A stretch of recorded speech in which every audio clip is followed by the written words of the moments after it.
Hey, we're back on my 98 Chevy pickup power steering fluid leak. According to the sticker I put on there, it's been 8 days since I added that dye. So we're gonna put this up in the air and go over it with a UV light, see what we got. Well, before we put this up in the air, this is gonna be what we're looking for. You see how bright green that stuff is? That's the dye we put in here.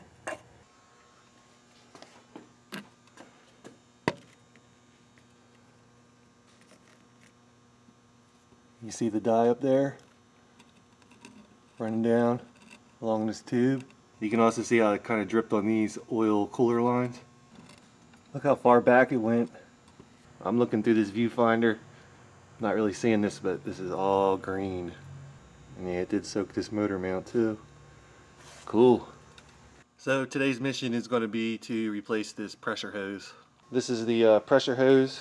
And this is for the pickups without Hydro Boost. I didn't even know these older ones had Hydro Boost, but apparently it's an option. I went ahead and put this side by side with the old pressure hose just to make sure it's the right one. You get an idea of what we're doing. We're just taking two fittings off. Now the angle here is kind of a bitch. The front of the truck is this way. Can you see the red light? That's what we're trying to unhook right now. So, Mr. PB Blaster.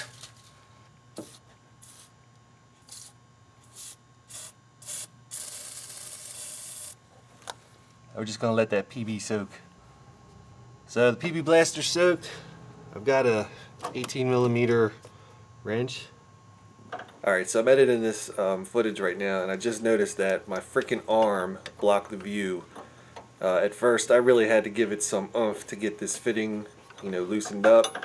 So it might look like it came off easy, but my stupid arm was in the fucking way. My bad.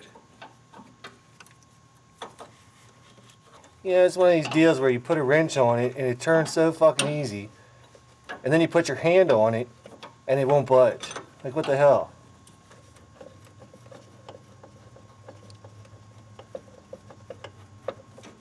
There. Get off my pump, biatch. It is possible to do the other side of this hose from up top, but since I got a lift and I want to show you guys better camera angles, this thing is going back up in the air.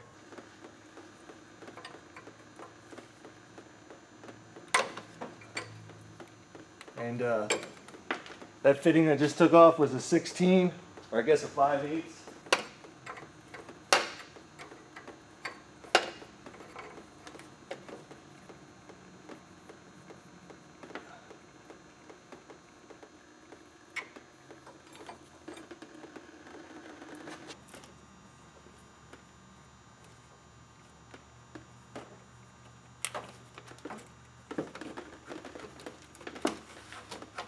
I guess it's going to be easier just to fish it out from up top. I'm also making sure that this O-ring that's at the end of this line is also out.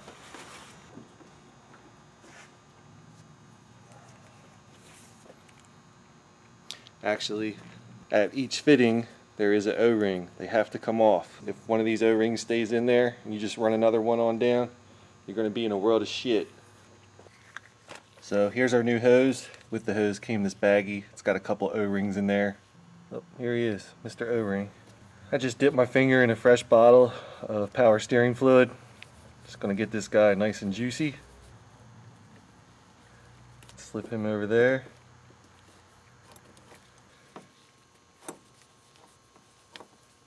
Make sure she's good and wet. Oh yeah. I'm only putting the ring on this one right now because that's the one I'm gonna put in first.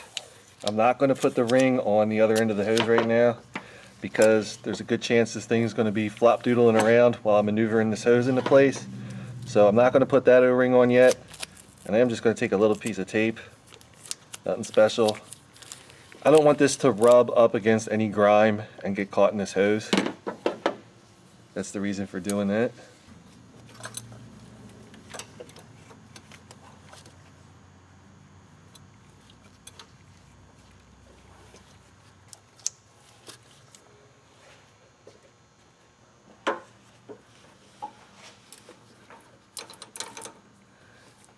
And this is like another one of those deals where you got to get it just right.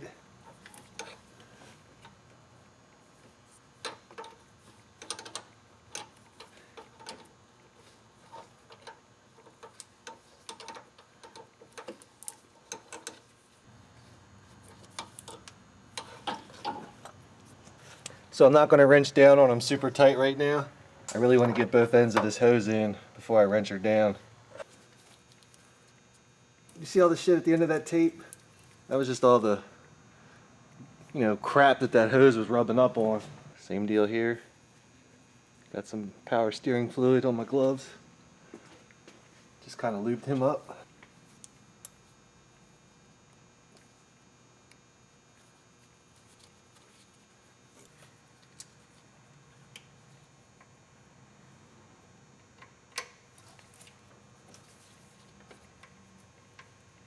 Sometimes wiggling on the hose while you're spinning the fitting helps shit line up better.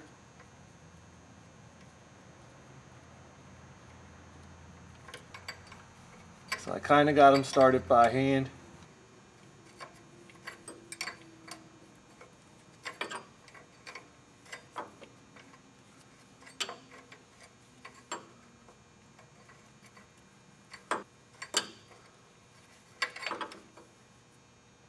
Gotta love it.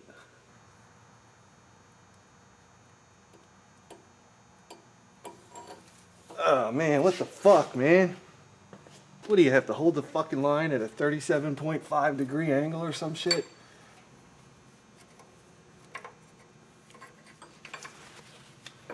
Oh boy. Well, it was all your fault. No, not you. It was the camera's fault. I didn't want to get my arm in the way. So what I did was turn the camera off, got my left hand up in here so I can kind of aim the line a little bit better. And once I got that 37.5 degree angle, the fitting started in there, so right on. Now everything kind of looks cool the way it is, so I am going to wrench this one down. Good lord. Then I'm going to go back up top and tighten down that other one.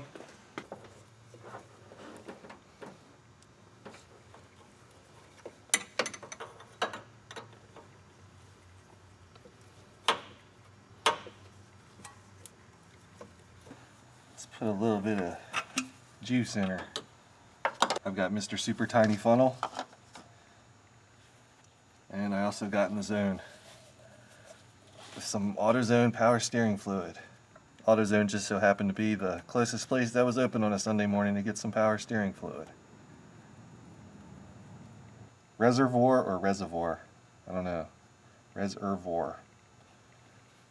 Reservoir. Reservoir?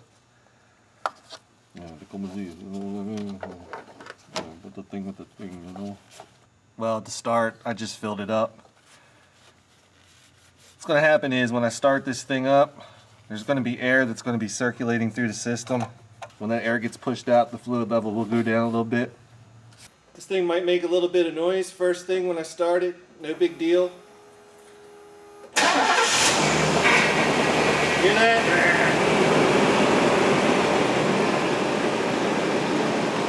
What I usually do is just do one revolution full lock to full lock. Shut her down.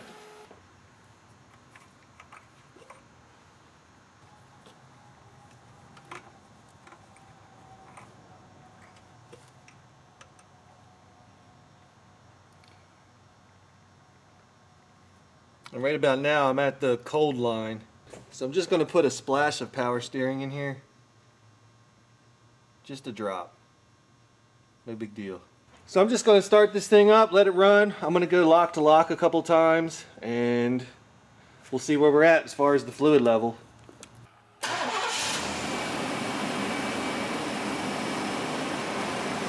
guess I got to back you up, huh?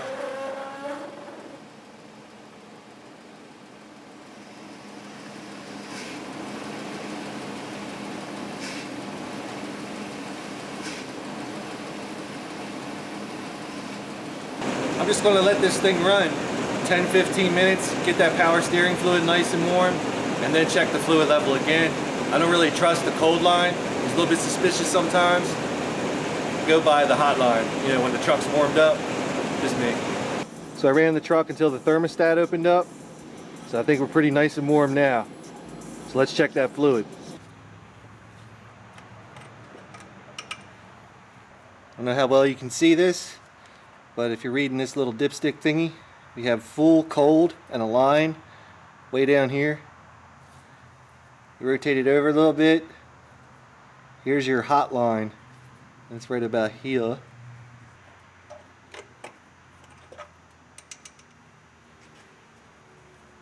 And if we're looking at this, we're about halfway up the stick. Well, we're about halfway between the hot and the cold lines. So we're just going to add a little bit more.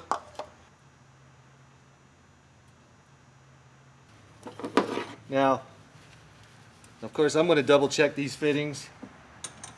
I don't see anything leaking, but just cheap insurance. Oh my God. That motherfucker is TIT tight. Wow. So I'm going to put this back up. I'm going to check the other fitting at the pump. And then we've got a lot of cleaning up to do here. Now we're faced with a dilemma here. I think in the video where I added dye to the power steering, I noticed I do have some engine oil leaks. And I do have to add dye to that just to get an overall idea as to how much crap is leaking. So it's important now to clean all of the dye off that was caused by the power steering fluid leak. There's still some dye in the power steering system. And actually what I'm going to do is I'm going to drive the truck for another week or so, recheck it with the dye light, make sure that there's no traces of dye whatsoever, and then dump some dye into the engine oil. So it's important to clean the dye off. I'm not going to make this thing immaculate, but anywhere where there's dye, I want to hose it off. The best way that I've found is to use a UV light to see the areas and then hose that motherfucker off with some brake clean. Now they do make like special chemicals just for removing dye, but that shit sucks. It's expensive and it doesn't have that oomph behind it like the brake clean does. A lot of them I've seen were in just like a freaking Windex bottle kind of thing where you can't really get good pressure.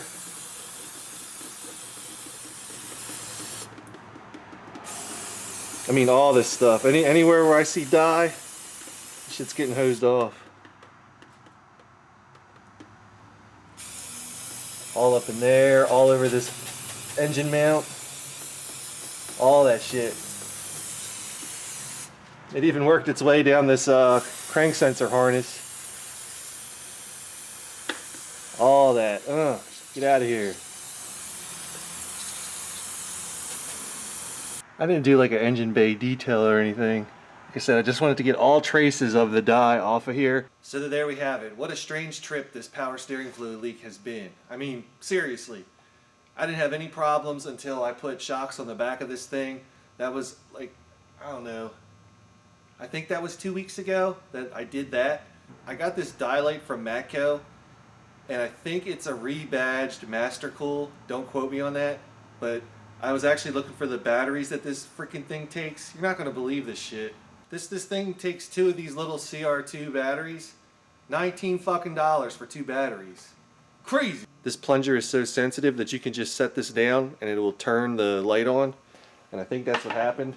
You know, this thing never made noise once. Even that first time where I had to top off the fluid or whatever. This thing's never made noise. It's been wet under there. I think I've showed underneath this truck before. I think when we did brake lines, you know, it's a 16-year-old vehicle with 170,000 miles on it. It's not going to be immaculate underneath ever, probably. I know people that would have just said, well, it's got some moisture around the pump and the hose. Well, I'm just going to replace them both. Well, I'm not trying to put a pump on this truck. Hell, I've kind of cringed because I didn't even want to put a hose on this truck. It seems like ever since the wife got the Tahoe and I've been using this as my work vehicle, all this stuff seems to be breaking down on it. You know what I mean? Fuck's up with that. Alright, today's January 11th. It's been 2 weeks since I put this pressure hose on. So I'm going to go back over with the dye light and see what we got. Now, I keep the batteries out of this freaking dye light. Damn you, creeper. I should have put this freaking thing up on the lift. I don't know why I was like looking blue through the viewfinder. Let me grab a light real quick. Alright, so before I pulled this thing in here, I made sure everything was cool. And look, we've got a spot on here. and it's not showing up on the dye light. So we know it's not power steering fluid. If you follow this drop and go straight up, it's like right on the frame right there. And you've got your pressure line and your return line right in that area. So because this thing is not showing up on a UV light, and there's no mistaking that it is not power steering fluid. The only thing that leaves left in this area, at least, is an engine oil leak from probably these two butthole cooler lines. You know something else? That steering pump looks like it's all wet, but it didn't show up on the dye light, so I don't know what's going on there. We may have a oil leak up top too that's just soaking that power steering pump. Got a nice stain right here. I just cleaned this shit up like 2 weeks ago. Definitely not power steering fluid. Even this is wet again, but we know it's not power steering fluid, so we're cool. Again, really the whole point of doing this is just to make sure that this leak is definitely fixed. The return line is kind of stupid in this thing. Like, it comes up and goes into the frame, I guess to cool it off or some shit. It was good to make sure that none of this stuff had dye on it after cleaning all this shit off. So pretty confident that the power steering fluid leak is fixed. I still am going to check the fluid level though. Right now, the truck's been sitting for probably 25 minutes or so. So I'm expecting the fluid level to be, I guess, right between hot and cold.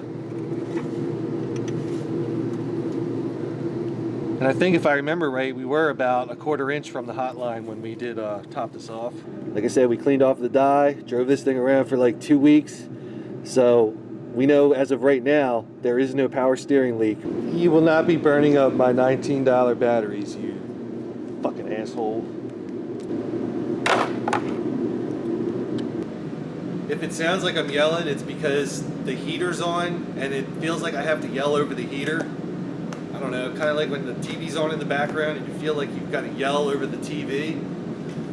Like that, but different. So this whole thing just sucks. You know what I'm saying? It sucks. I bring in my truck to get some shocks put on, and next thing you know, it's a power steering leak. And next thing you know, now I've got to chase the oil leak. But in a way, I guess it is cool because there's no way I could like make this crap up. You know what I'm saying? I don't know how some people expect all of what we did over the past 2 videos, I think.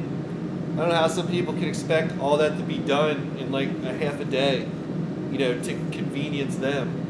So thanks for watching, and if you like what you see, subscribe and all that stuff.